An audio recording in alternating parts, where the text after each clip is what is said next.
বুধবার ক্রিকেট পাড়ায় চাপা উত্তেজনা, সারাদিনের ফিসফাস বাস্তবে রূপ নেয় সন্ধ্যা নাগাদ বিসিবি সভাপতির আগমনে। রাজশাহীর পারিশ্রমিক ইস্যুতে অস্বস্তিতে ফারুক আহমেদ ঢাকা থেকে চট্টগ্রাম পৌঁছে সরাসরি এলেন টিম হোটেলে।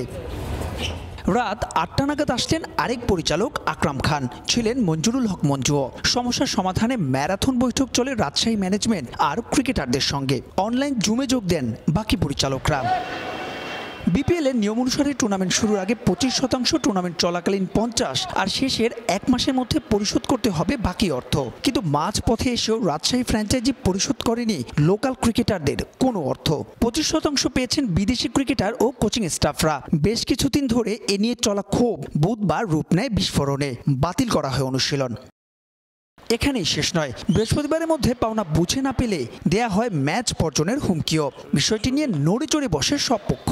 পরে ফ্র্যাঞ্চাইজির পক্ষ থেকে জানানো হয় 25% পাওনা বুঝিয়ে দেয়া হবে ম্যাচের আগেই। টিম ম্যানেজমেন্ট এবং প্লেয়াররা এদের কারো পক্ষ থেকে বয়কট ওয়ার্ডটি যায়নি।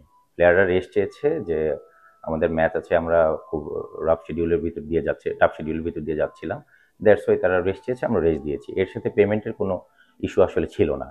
পেমেন্টেরটা অলরেডি আমরা কমিটেড যে 16 তারিখ, মানে দ্যাট মিন আগামীকালকে দুপুরে বা বিকেল দুপুরের পর আমরা পেমেন্টগুলো দিয়ে দিব। সে অনুযায়ী আমরা ম্যানেজমেন্ট কাজ করছি এবং প্রতিটা প্লেয়ার ইনফর্ম।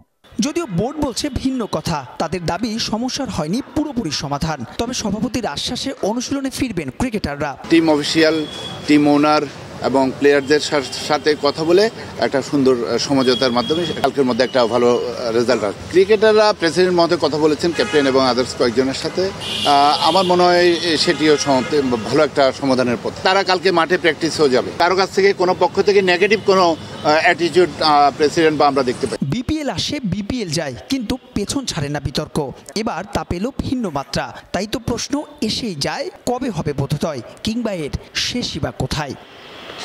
মাহবুব রিমন, সময় সংবাদ, চট্টগ্রাম।